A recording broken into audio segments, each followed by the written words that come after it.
Dice así y recoge el autor en Lucas 22, versículos del 31 al 34.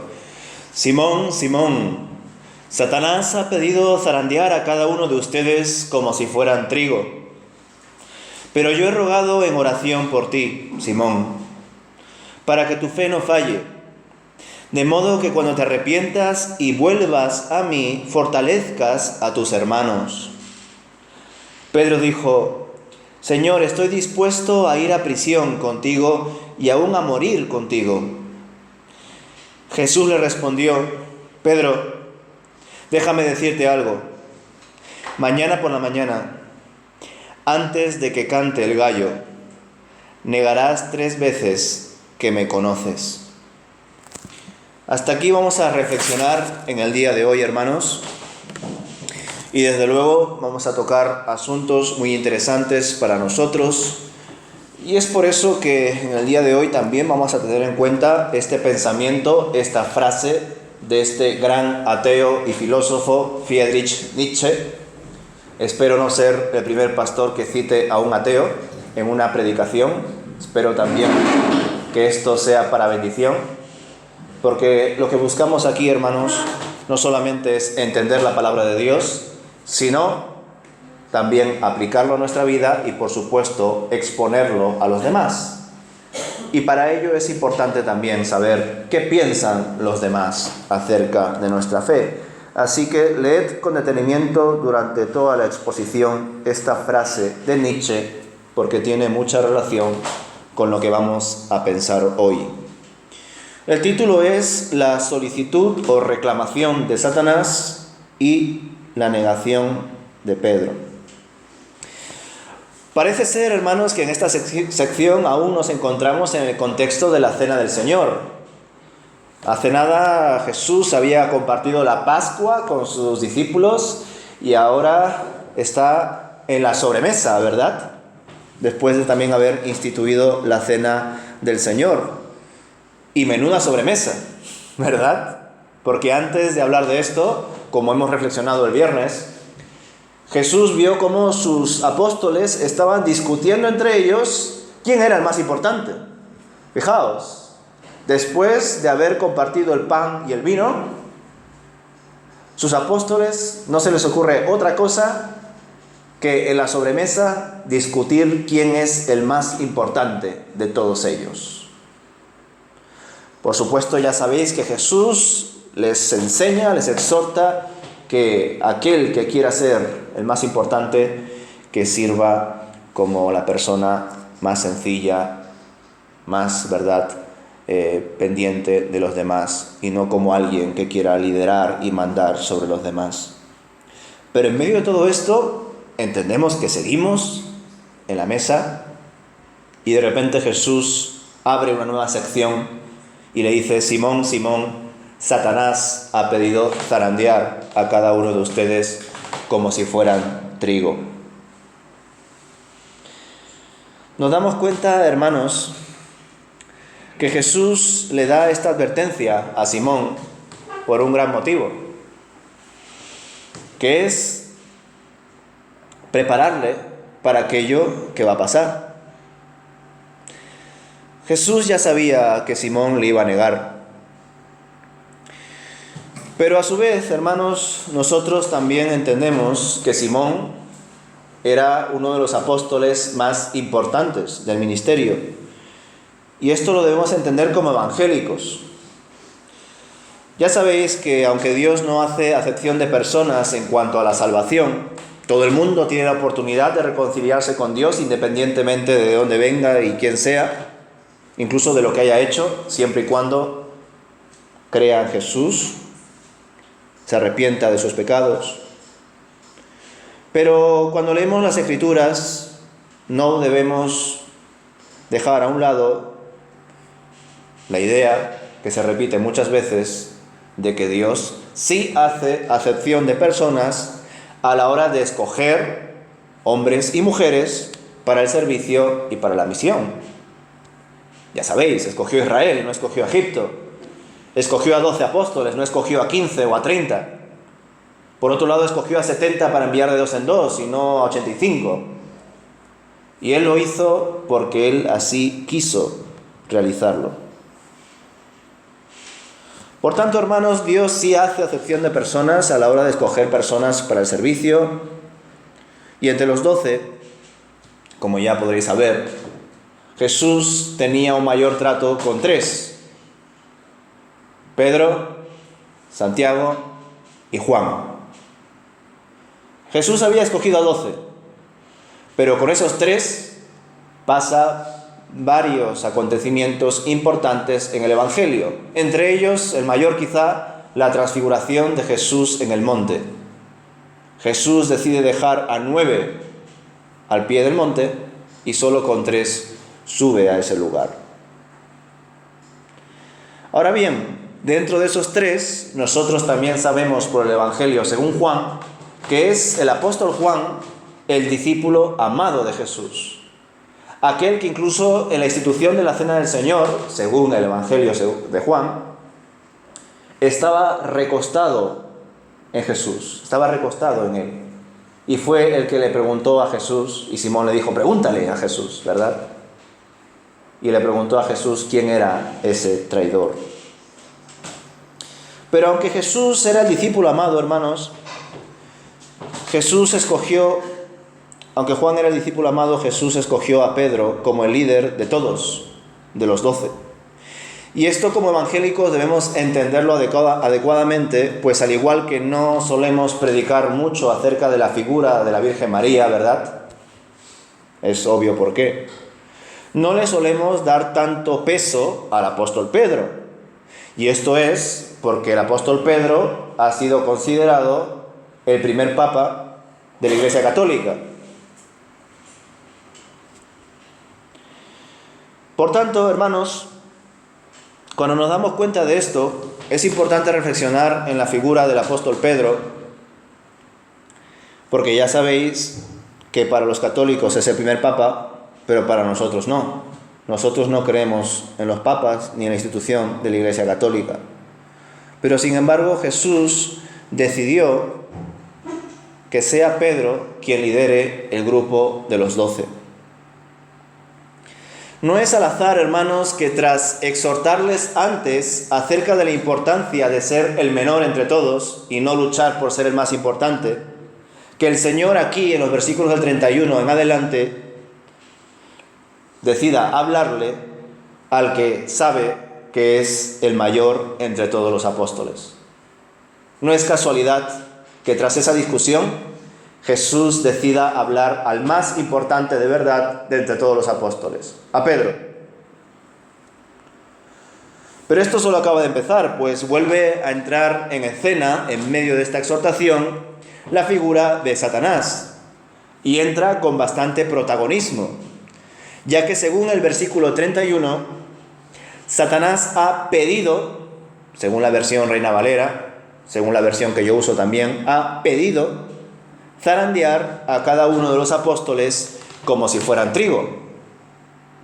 Ahora bien, cuando leemos versiones de la Biblia que son más textuales, como la Biblia textual, por ejemplo, que es una versión, vemos que el versículo 31 dice lo siguiente: Simón, Simón, he aquí Satanás os reclamó para zarandearos como a trigo.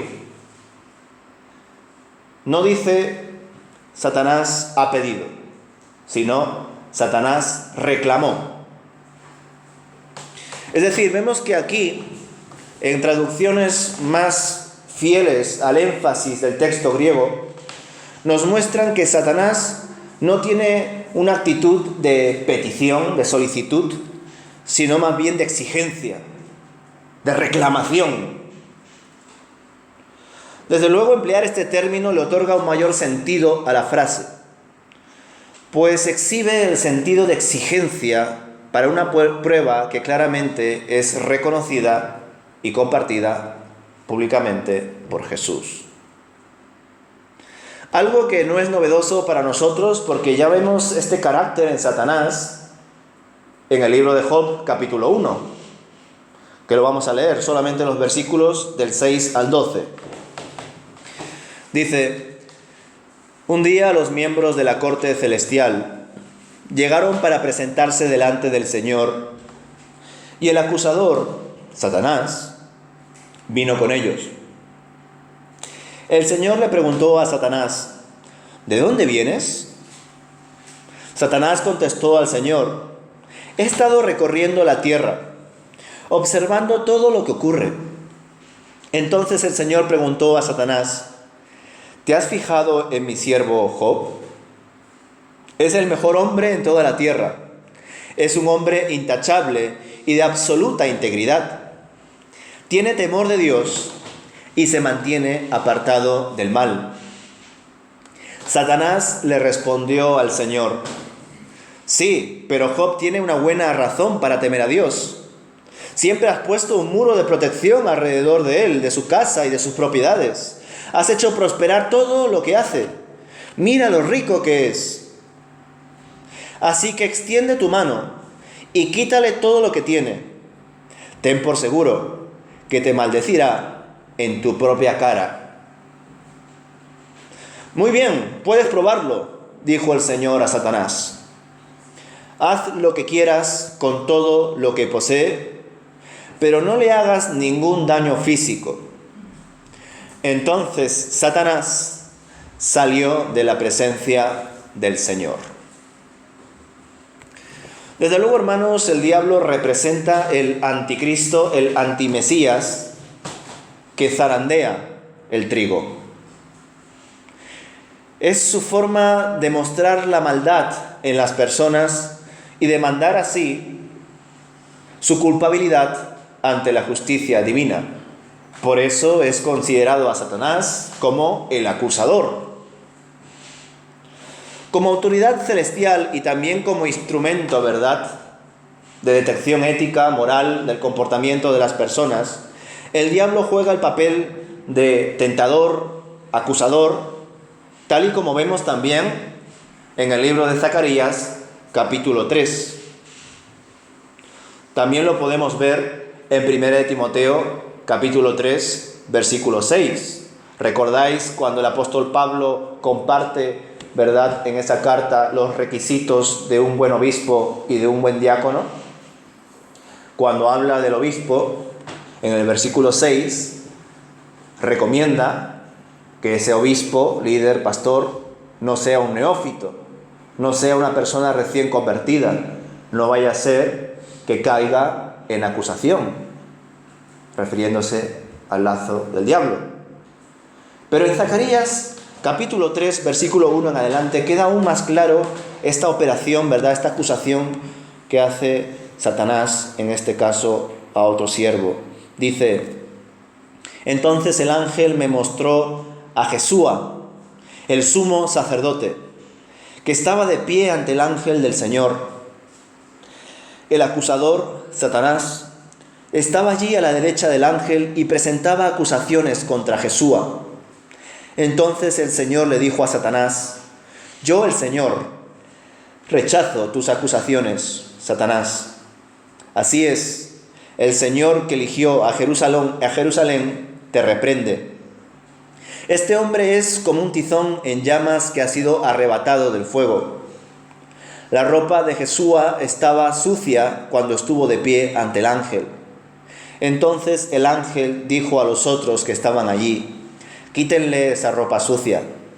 Luego se volvió hacia Jesúa y le dijo: ¿ya ves? He quitado tus pecados y ahora te voy a dar esta ropa nueva y fina. Aquí nos encontramos ante un sumo sacerdote que, junto con Zorobabel, Nehemías, Esdras, Ageo, Zacarías, Malaquías, posteriormente, forman parte de los profetas, siervos y líderes del post-exilio de la historia de Israel. Es decir, siervos de Dios que entendemos que sirvieron tras el cautiverio de Babilonia.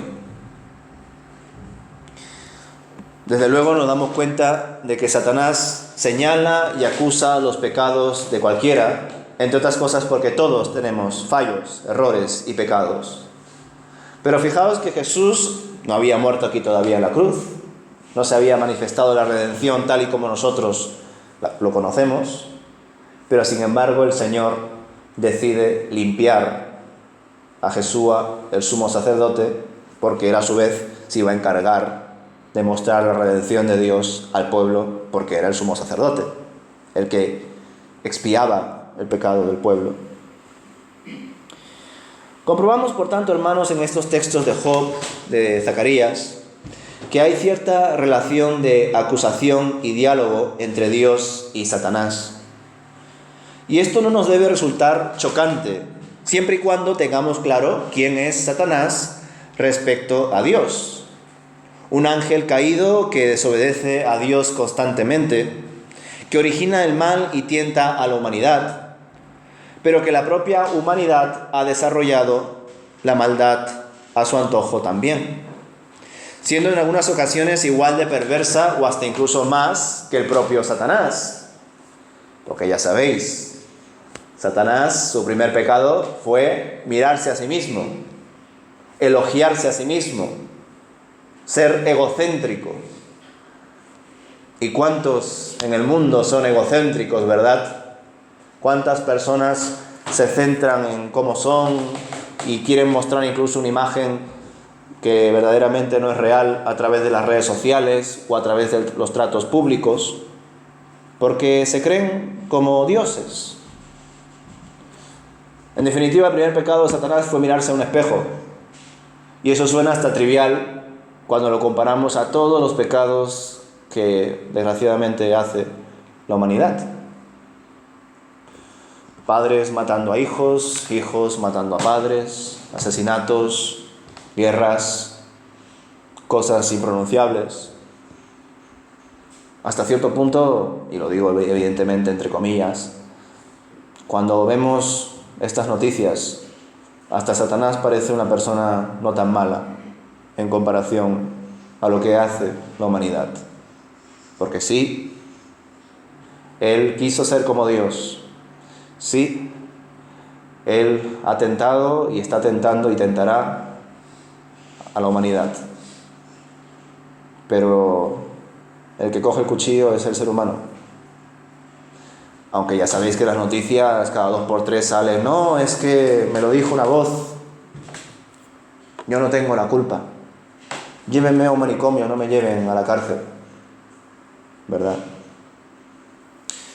Pero esta maldad de la humanidad, comparándolo con la maldad de Satanás y su ejército, lo podemos ver incluso en la historia de Job, porque si la leéis con detenimiento, la mayor maldad representada a lo largo del libro de Job no solamente se centra en Satanás. De hecho, Satanás no es el único antagonista en ese libro.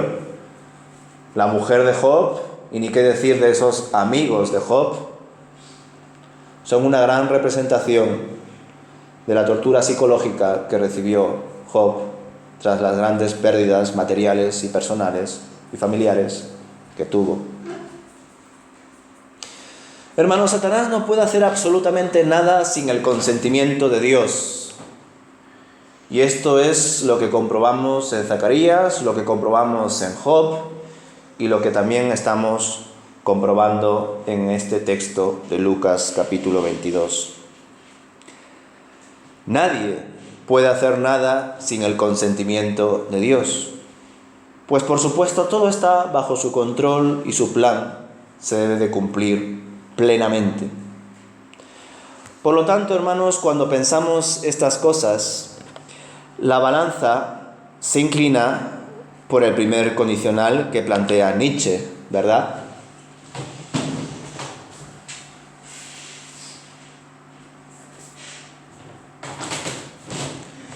Tal y como vamos exponiendo hasta ahora en esta famosa frase de Friedrich Nietzsche que dice: si el Dios Todopoderoso controla a Satán, es su cómplice. Si no lo controla, no es todopoderoso. Tal y como vamos hasta ahora, asumimos que Dios como soberano, y a estos textos donde Satanás conversa con él, puede exigir, pedir, hablar, pero no está por encima de Dios. Entendemos que Dios debe demostrar su consentimiento. Por lo tanto, cuando pensamos en estas cosas, parece que la balanza se inclina por el primer condicional que plantea Nietzsche, lo cual resulta muy fuerte, ¿verdad? ¿Dios cómplice de Satanás? Pero resulta más fuerte aún decir, hermanos, que Dios no es todopoderoso y que Él no controla a Satanás. Es decir, la segunda opción. Que Él solo permite, pues nos muestra un Dios débil, ausente y pasivo, que no corresponde con el Dios de la Biblia. Y este pensamiento ha calado muchísimo en las iglesias evangélicas. Iglesias evangélicas donde no se habla del Antiguo Testamento. Iglesias evangélicas donde no se predica todo el Evangelio. Iglesias evangélicas donde solamente hablan de que Dios ama, Dios es bueno, Dios es perdón, Dios es misericordia y todos somos buenos y la bendición para todos. Amén. Desgraciadamente hay iglesias así. No hablan de lo que Dios exige. No hablan de la justicia de Dios. No hablan del papel de Dios en la historia de la humanidad. No hablan de textos donde Dios muestra su ira en el Antiguo Testamento. Dios es activo incluso en el castigo. Y espero que podamos rumiar estas ideas. No hay guerra, no hay catástrofe, no hay ninguna situación que se escape a la supervisión, conocimiento y control de Dios. Ahora bien, hay que matizar lo de cómplice, porque por supuesto Dios no es cómplice de Satanás. Satanás es un instrumento de Dios, hermanos. Lo fue desde su origen, porque fue creado como un ángel, como un querubín protector, para el servicio del reino de Dios. Una criatura celestial, que aunque se haya rebelado contra él, incluso se haya llevado una tercera parte de sus ángeles, sigue cumpliendo con su papel, aunque él no lo quiera, hermanos. Y pensad en esto, porque si profundizáis en ello, os va a impactar. Cuando Satanás entró en Judas para traicionar a Jesús y zarandear al grupo escogido de los 12 apóstoles, Satanás pensó que estaba dando un gran golpe al plan de redención de Dios, pero solo lo estaba fortaleciendo. Cuando Satanás tentó a Jesús en el desierto, le estaba dando la oportunidad a Jesús de manifestar su increíble obediencia al Padre y su comunión con el Espíritu y su palabra. Pues recordad, Satanás usó la palabra para tentar a Jesús. Al igual que muchos pastores y hermanos usan la palabra para decir lo que ellos piensan y no lo que la palabra dice. Y eso incluye también a aquellos que no dicen cosas que la palabra dice, porque la omisión también está mal. Satanás quiso tentar a Jesús de muchas formas, pero solo mostraba cómo Jesús cumplía con su ministerio redentor al pie de la letra. En Mateo 16, versículos 21 al 27, leemos lo siguiente.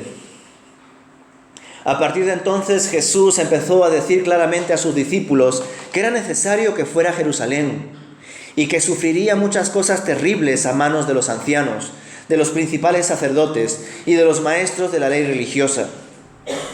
Lo matarían, pero al tercer día resucitaría. Entonces Pedro lo llevó aparte a Jesús y comenzó a reprenderlo por decir semejantes cosas. Dios nos libre, Señor, dijo Pedro. Eso jamás te sucederá a ti. Jesús se dirigió a Pedro y le dijo: aléjate de mí, Satanás. Representas una trampa peligrosa para mí. Ves las cosas solamente desde el punto de vista humano, no desde el punto de vista de Dios. Luego Jesús dijo a sus discípulos: Si alguno de ustedes quiere ser mi seguidor, tiene que abandonar su propia manera de vivir, tomar su cruz y seguirme. Si tratas de aferrarte a la vida, la perderás, pero si entregas tu vida por mi causa, la salvarás. ¿Y qué beneficio obtienes si ganas el mundo entero pero pierdes tu propia alma? ¿Hay algo que valga más que tu alma? Pues el Hijo del Hombre vendrá con sus ángeles en la gloria de su Padre y juzgará a cada persona de acuerdo con sus acciones. Cuando reflexionamos en el testimonio de los 12 apóstoles, la mayoría de comentaristas están de acuerdo en que Judas, de algún modo, según como lo expresa los evangelios, fue influenciado o poseído por Satanás. Pues dice el texto, Satanás entró en Judas. Pero en cuanto al apóstol Pedro, muy pocos afirman que él fue poseído por Satanás, sino que más bien Satanás puso ese pensamiento en la mente de Pedro para que se lo comparta a Jesús, y Jesús detectó ese pensamiento que no venía de Pedro, sino que venía de Satanás, y por eso le dijo al apóstol Pedro, paréntesis, el apóstol Pedro hace nada, versículos más atrás, había dicho nada más y nada menos, tú eres el Cristo, el Hijo del Dios viviente. Versículos más abajo, Jesús le dice a Pedro, aléjate de mí, Satanás. En los momentos de mayor adoración y comunión, ahí Satanás te ataca. Pero no te va a atacar como en las películas. Te va a atacar de manera sutil. Al igual que todo esto depende muchísimo de cómo vosotros interpretéis la tentación de Jesús en el desierto. ¿Creéis que verdaderamente Satanás se materializó en un cuerpo y cogió a Jesús y le llevó a las alturas? ¿Habló con él tú a tú como aparece en las películas? ¿O verdaderamente la tentación que sufrió Jesús en el desierto durante 40 días fue una lucha interna donde Satanás ponía en él pensamientos para desobedecer al Padre? ¿Para qué vas a pasar hambre? Di que estas piedras se conviertan en pan. ¿Eres el Mesías? Mira, yo tengo todos los gobiernos bajo mis pies. Póstrate ante mí, yo te los doy. O venga, súbete al pináculo del templo, tírate. Los ángeles van a venir a por ti. Todas esas luchas, bajo mi percepción, fueron luchas internas entre Jesús y el diablo. Por tanto, hermanos, vemos que en medio de estos textos, el momentáneo caos que generó el diablo en los discípulos de Jesús era necesario para que ellos luego resulten fortalecidos. Aunque debemos recordar que ni Juan el apóstol ni las mujeres huyeron, pero aún así al resto les fue necesario escapar y darse cuenta de su error para aprender. Como podéis leer en este versículo 31, Jesús no impidió que Satanás zarandease a sus discípulos como a trigo, sino que más bien oró para que la fe de ellos permanezca. Jesús, el Hijo de Dios, puede hacer lo que quiera. Y parece ser que evidentemente Satanás reclamó, pidió, ¿a quién se lo va a pedir? A Dios. Y Dios no se lo impidió. Satanás pensaba que eso era un golpe fuerte en el plan de redención de Dios, que le iba a destrozar, que iba a conseguir que Jesús no cumpla con su ministerio. Todo lo contrario, hermanos. Lo que él hizo contribuyó, aunque él no quisiese, en el plan de Dios.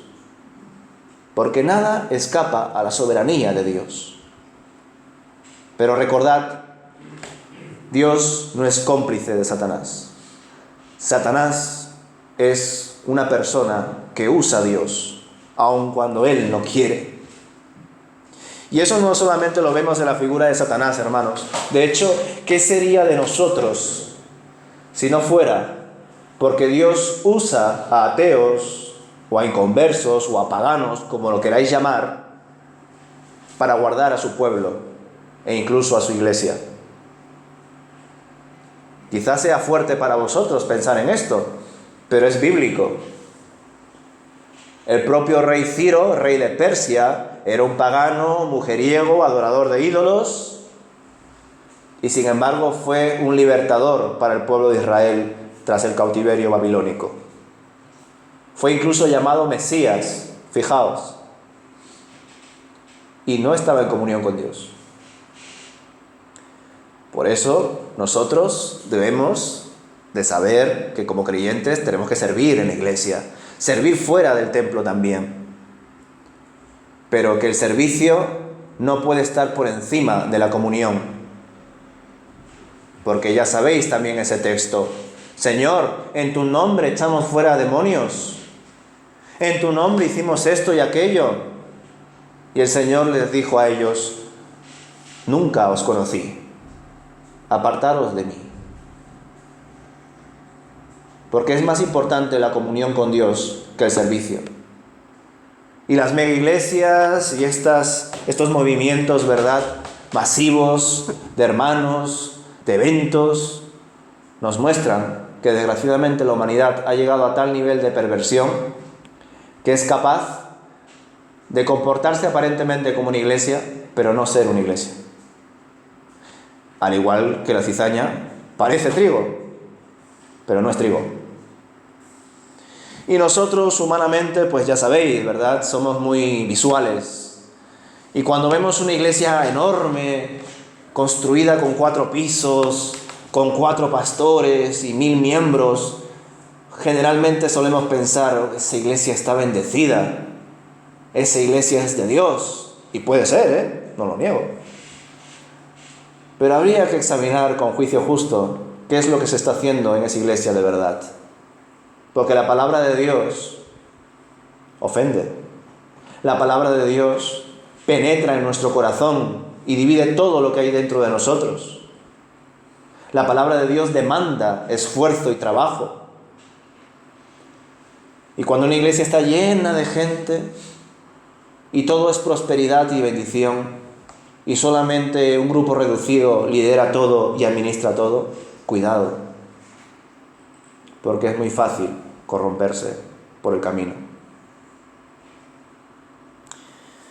Ciertamente, Pedro fue el que peor lo pasó entre todos los apóstoles, por cuanto llegó a negar públicamente 3 veces al Señor. Simón Pedro siempre se mostraba servicial a lo largo de los 3 años y medio que se recogen en los evangelios, ¿verdad? Pedro se mostraba servicial, impulsivo, pasional, echado para adelante, como se diría aquí en España. Y por la misma razón, Simón Pedro debía controlar ese carácter, debía trabajar el dominio propio. No sacar la espada a primeras de turno, ¿verdad?, y cortar la oreja, como ya lo leeremos más adelante. No hablar sin pensar, ni despreciar a los gentiles, lección que aprendió más adelante y ya lo leeremos también en el libro de los Hechos. Obviamente todos los apóstoles, hermanos, estaban en proceso de aprendizaje y los errores les ayudarían a todos ellos a crecer. Pedro sería de los que peor lo pasó, pero luego sería el que fortalecería a los demás, hermanos.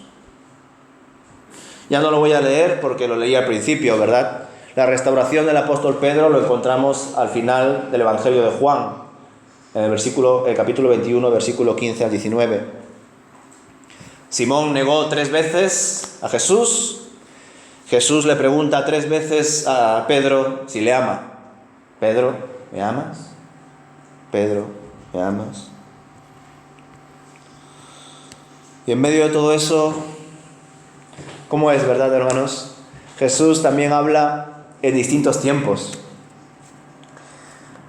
Porque le dice, ¿no? Pero yo he rogado en oración por ti, Simón, para que tu fe no falte, de modo que cuando te arrepientas y vuelvas a mí, fortalezcas a tus hermanos. Pedro dijo: Señor, estoy dispuesto a ir a prisión contigo y aún a morir contigo. Ya sabéis, él tan impulsivo. Jesús le respondió: Pedro, déjame decirte algo. Mañana por la mañana, antes de que cante el gallo, negarás 3 veces que me conoces. Debemos a veces hacer ese esfuerzo, hermanos, de meternos en el personaje, ¿verdad? Porque por un lado Jesús le dice: Simón, he orado por tu fe, porque además tú vas a fortalecer a los demás. Está hablando en futuro. Pero luego le dice, casi en un futuro muy cercano: Pedro, me vas a negar 3 veces antes de que cante un gallo. Yo creo que si hacemos el esfuerzo de meternos en la mente de Pedro, yo creo que nos quedaríamos como trastocados. Pero a ver, Jesús, ¿pero qué me estás diciendo? ¿No me estás diciendo hace un momento que voy a restaurar a mis hermanos?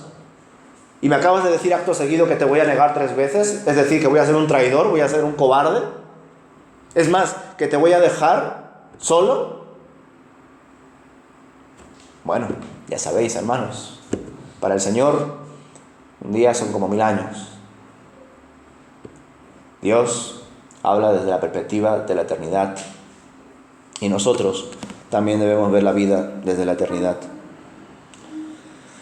Debemos aprender no por mera repetición de versículos bonitos, sino por la profundización en la palabra de Dios. Que el Señor está al control de todo, incluido Satanás, pero que eso no implica que sea su cómplice. Que Dios nos prueba, Satanás nos tienta, y que todo eso resulta para bien siempre y cuando tengamos los ojos puestos en Jesús. Solo de esa manera estaremos centrados en su reino y en su justicia. Solo de esa manera tendremos la mente de Cristo que tantas veces ya os he comentado. Solo de esa manera viviremos desde la perspectiva de la eternidad. Ahora bien, ya estamos concluyendo. Cuando vemos esa frase de Nietzsche, debemos darnos cuenta de que evidentemente Nietzsche está en el plano del Dios que o bien no existe, o bien si existe tiene que ser todopoderoso, bueno, misericordioso, etcétera, etcétera. Pero esas frases también que proponen estos ateos y filósofos no solamente están mal planteadas, sino que recogen conceptos que no tienen un sentido bíblico. Incluso plantean, ¿verdad?, cosas absurdas bajo las leyes de la física, por ejemplo, ¿verdad? Dios puede crear una piedra tan grande que Él mismo no pueda levantar. El pretender juzgar a Dios desde una mente humana es algo que semánticamente está mal planteado. Porque si queremos juzgar a Dios desde nuestra mente, o bien Dios deja de ser Dios, o nuestra mente es como la de Dios. Y por tanto no estamos hablando del Dios verdadero. Nietzsche, por supuesto, era un filósofo que tenía cierto aprecio por el Jesús de la Biblia, por el Jesús histórico. Incluso lo veía como un maestro moralista avanzado para su tiempo. Os animo a leer Zaratustra. ¿A leer a este señor que lo sea usado por Satanás? Espera. Pero, desgraciadamente, por todo el bagaje que dejó la institución católica, especialmente con las guerras santas, la Inquisición y grandes actos atroces, pues él desechaba totalmente al Dios de la Biblia, y ni qué decir al Dios del Antiguo Testamento. Y aunque valoraba a Jesús desde un punto de vista moral, pues al final concluyó su vida siendo uno de los mayores ateos de la historia. Y cuando digo que os animo a leer ciertos escritos de estas personas, no lo digo, evidentemente, para que caigáis en sus artimañas o en sus reflexiones, sino más bien os lo comparto en un sentido misionero, para que sepáis lo que la gente piensa. Porque recordad, la luz no tiene que estar con la luz. La luz debe ir a la oscuridad. Y estas frases de filósofos como Nietzsche, y os podría compartir muchas más, son el pensamiento de muchas personas que están allá afuera y que por supuesto no creen en Dios.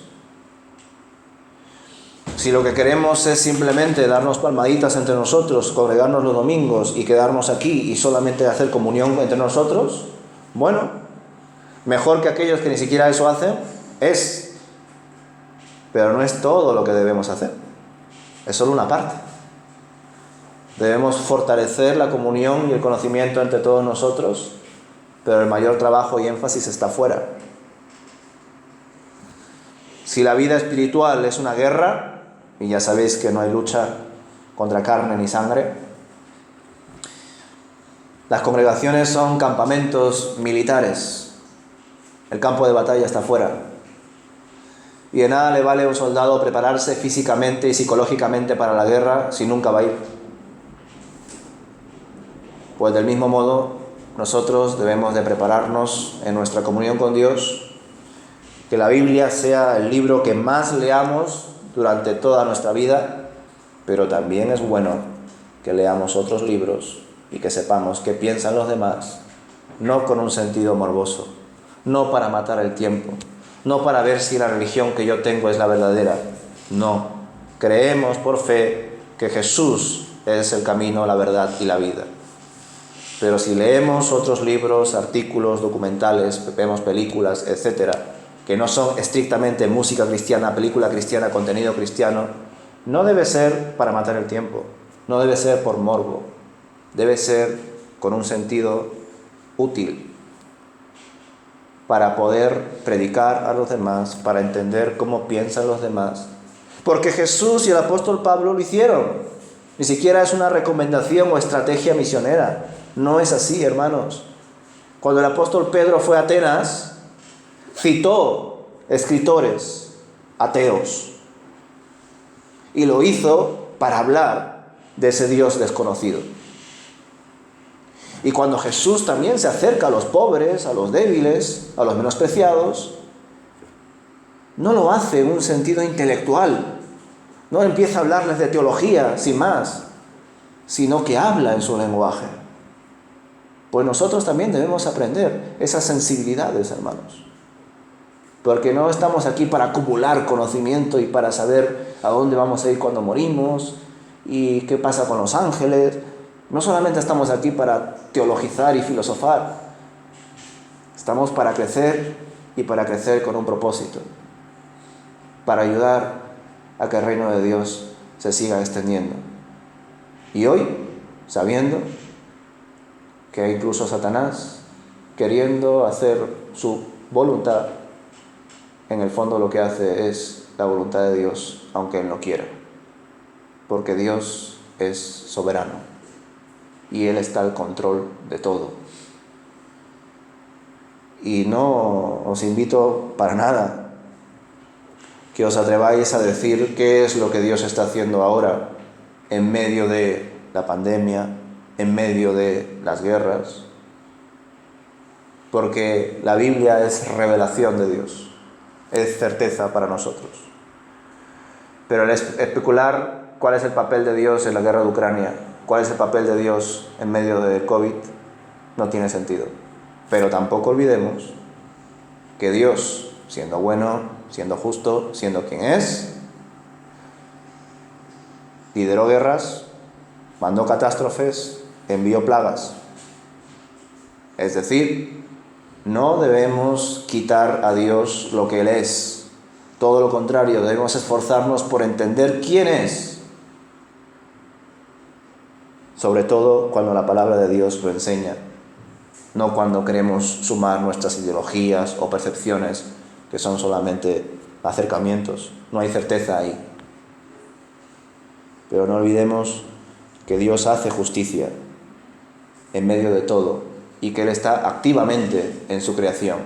Él no está en una esquina y permite que pasen las cosas, como algunas iglesias lo enseñan. No, es que Dios lo permite, es que Dios lo ha dejado ser.